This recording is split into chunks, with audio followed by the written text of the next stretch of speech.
The legacy of Muhammadu Buhari. The legacy of Muhammadu Buhari. The legacy of the news today. 2011 post-election violence. After he lost the election to Goodluck Jonathan, his supporters turned violent because they lost, but he never told them to stop and question his conscience. In his words, Kare Jini, Biri Jini, translation: the dog and the baboon will be soaked in blood.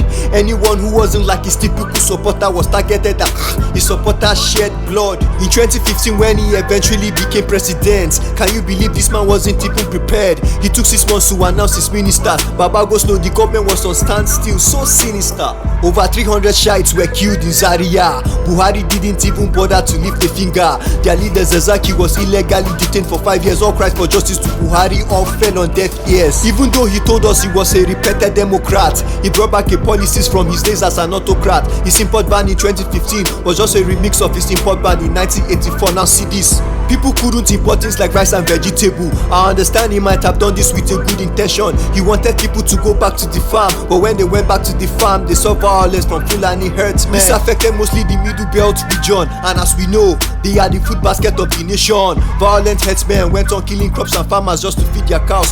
What an agricultural commotion. There was a huge drop in food cultivation. Scarcity made food prices to badly increase. No justice for the farmers, cause when the herdsmen get arrested, a call will come in. Before you know, they will be released.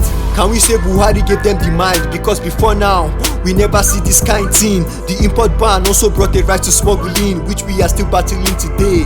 No be small thing. There was also a global crash in oil prices and a reduction in oil production because of the crisis by the Niger Delta Avengers blowing up pipelines, and this led to the first recession, unfortunately. Buhari said he would bring back the Chibok girls, but under him we also lost the Dapchi Girls. Kidnapping became a prominent vice. Leah Sharibu is still held hostage right before our eyes because she refused to convert. Those who converted were sent back to their parents. Islamic terrorists keep terrorizing so bad. Donald Trump had to ask Buhari about the killing of Christians. For all the youths, he destroyed our 20s and even still went on to call all of us lazy. And when he saw that his re-election was near, what did he do? He interfered with the judiciary. Because Chief Justice Walter Onnoghen was not a loyalist, he had him removed on trumped-up charges, which Walter Onnoghen appealed, and the court saw he was innocent and ruled for him to be paid damages. After the sham Kare election in 2019, which was marked with military interference and rigging, Buhari allowed something that led to the second recession. Stay tuned, this will definitely be up for discussion. I will explain it further in the next episode. Comment part 2 if you want me to continue. Make sure you share, like and follow below. For rap news as always, I'm Joshua Gapsiso. Sha.